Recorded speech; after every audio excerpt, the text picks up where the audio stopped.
So once you have the plow under the four-wheeler, there's two tabs on the frame that these go into.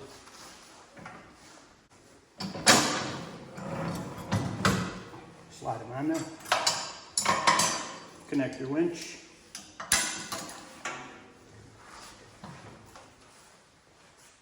Turn on your winch.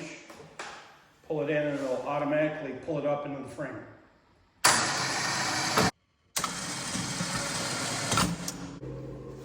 Push the red lever down and lock it. There you go, you're done. So pulling this lever actually moves those two blocks in and out.